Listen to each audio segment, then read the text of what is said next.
Teacher Talking Sports, what it does, what it do, how we live. And every Thursday for the past, now this will be the fourth week, I've been doing something called Is He a Hall of Famer? Where I take a look at a player whose career is winding down or has recently ended and talk about whether or not he deserves to be in the Sports Hall of Fame. So I've started with NBA players. So this is the fourth one. I did Rajon Rondo, Andre Iguodala, and Derrick Rose. Today we're going to take a look at Joe Johnson. So Joe Johnson hadn't played since 2017-18, but he did play one game in 2021-22. I'll get into that. So he was drafted 10th overall by the Boston Celtics in the 2001 NBA draft. He played just 48 games for Boston that season until he was traded to the Phoenix Suns in that 2001-02 season. Johnson would play with the Suns until the 2004-05 season, joined the Atlanta Hawks, played for the Hawks from 2005-06 to 2011-12, joined the Brooklyn Nets in 2012-13 until 2015-16. Late in that season, he joined the Miami Heat, where he played 24 games. 2016-17, he played for the Utah Jazz.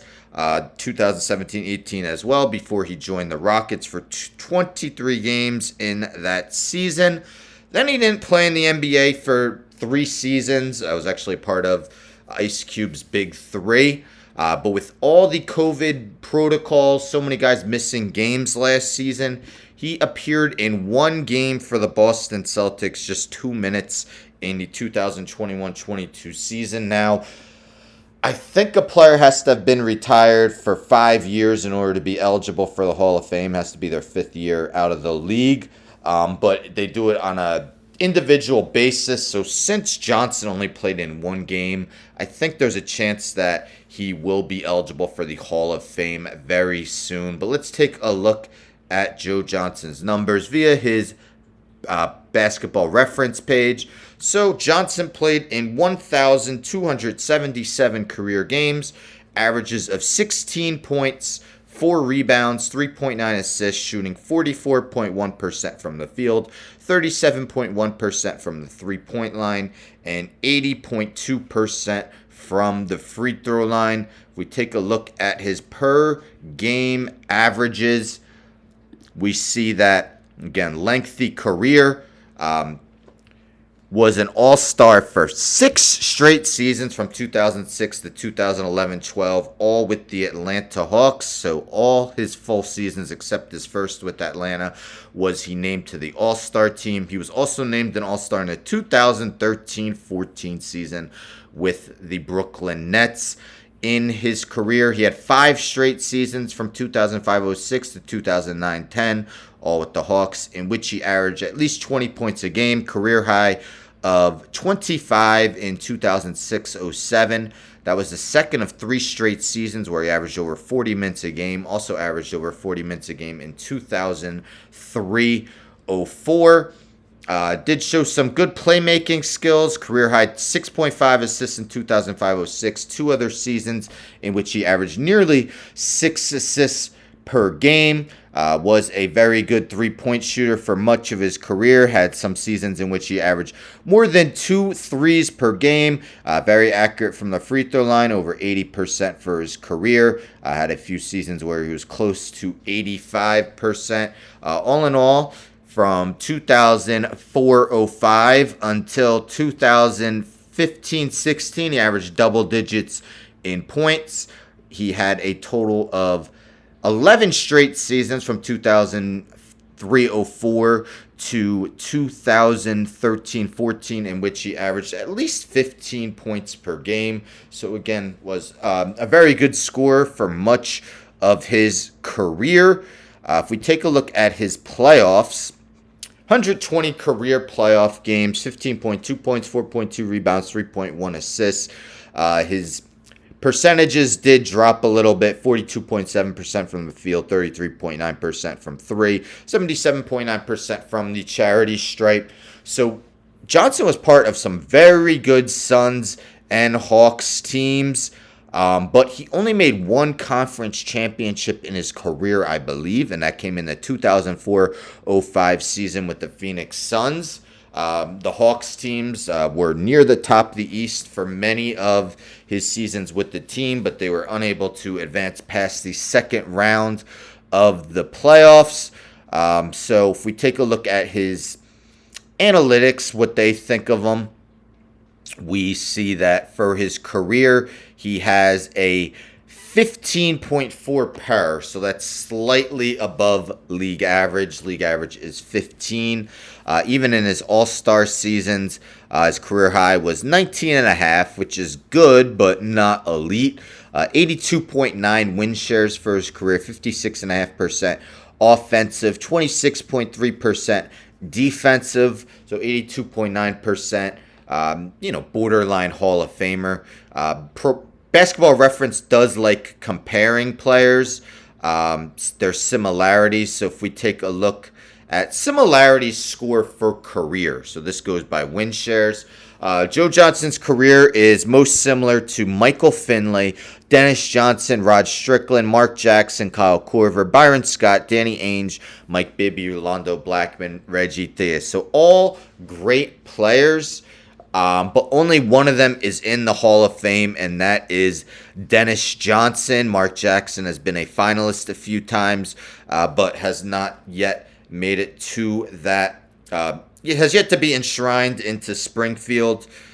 So that doesn't necessarily favor Joe Johnson. But 7-time All-Star, as I mentioned. So if we take a look, only one player with more than 7 All-Star games appearances has not been named to the Hall of Fame. Make sure I'm okay. So that is Larry Faust. Larry Faust made 8 All-Star teams, but as we could see, Faust played basically in the infancy of the NBA from 1950-51 until 1961-62. Per game averages 13.7 points, 9.8 rebounds. He has not made the Hall of Fame.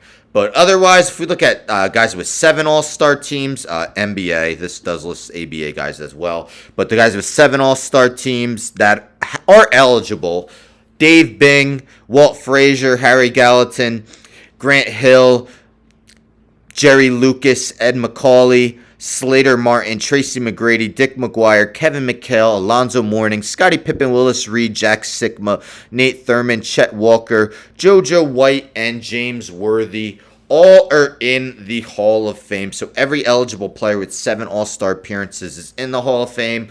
We take a look at 6. Many of them are as well. Tiny Archibald, Larry Costello, Adrian Dantley, Walter Davis is not, Joe Dumars, Richie Guerin, Cliff Hagan, Tommy Heinsohn, Bailey Howell, Lou Hudson, Neil Johnston, Sean Kemp is not, Vern Mickelson is, Jermaine O'Neal is not, Tony Parker, did he get in? He will get in. Mitch Richmond is in. Amari Stoudemire is not in yet.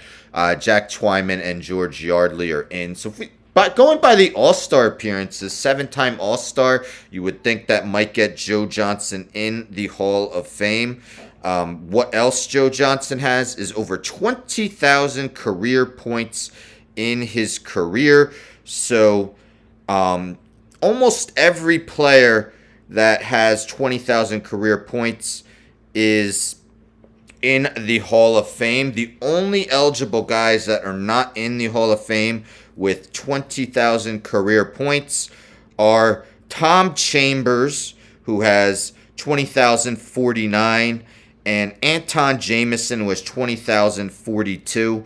I believe there's 50 guys, so Tom Chambers are 49th and 50th in all-time scoring. Joe Johnson's 48th at 20,407. A lot of people compare his career to Mitch Richmond, who has 20,497, although Richmond did play 300 less games in his career than Joe Johnson. What also kind of turns me off him getting on, we look at his All-NBAs.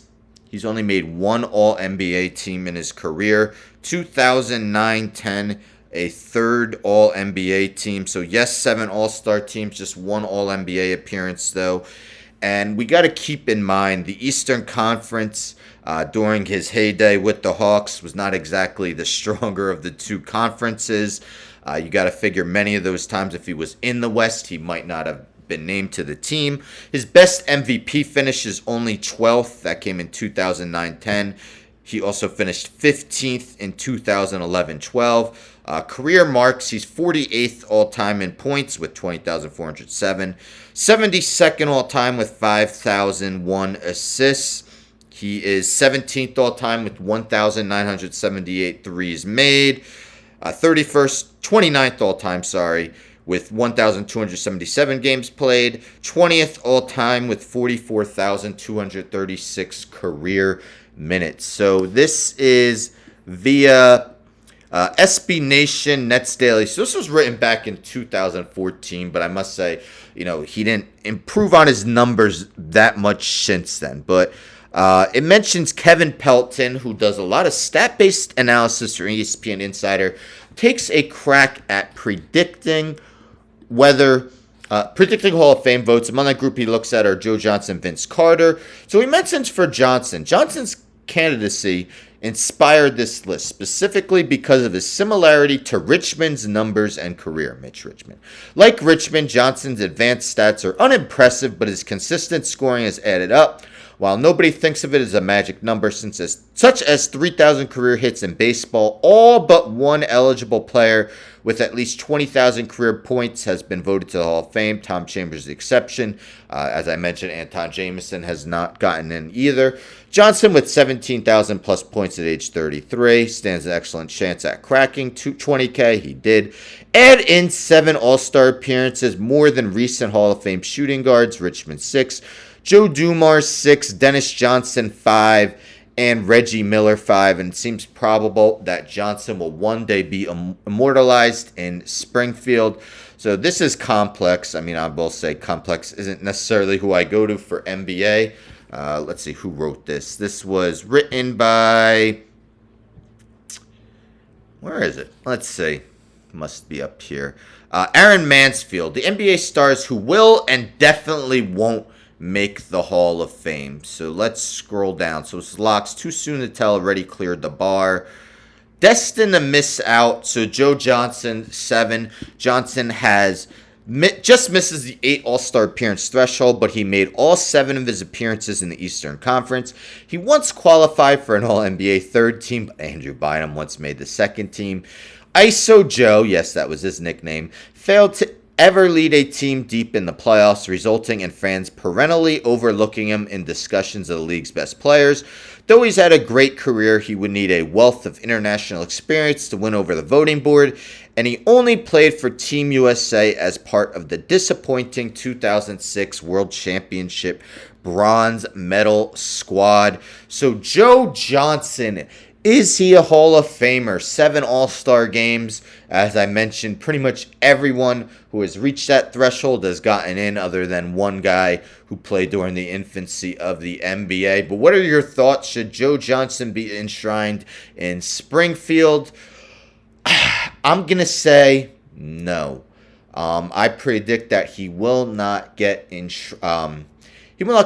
voted into the Pro Basketball Hall of Fame. But what do you guys think? Let me know in the comments. Should Joe Johnson eventually get in the Hall of Fame? Stay tuned next Thursday where I look at another player's candidacy to get into the Hall of Fame. I figured I'll do 5 basketball players, so 1 more, and then we'll move on to a different sport. Eventually I could probably circle back to basketball. But as I mentioned, I only look at players who are borderline. I'm not looking at surefire Hall of Famers like LeBron James or a guy who just started their career like Ja Morant. Don't forget to subscribe. Tell a friend to tell a friend to tell a friend to subscribe. Like the video, share the video, hit the bell for notifications. I'm out.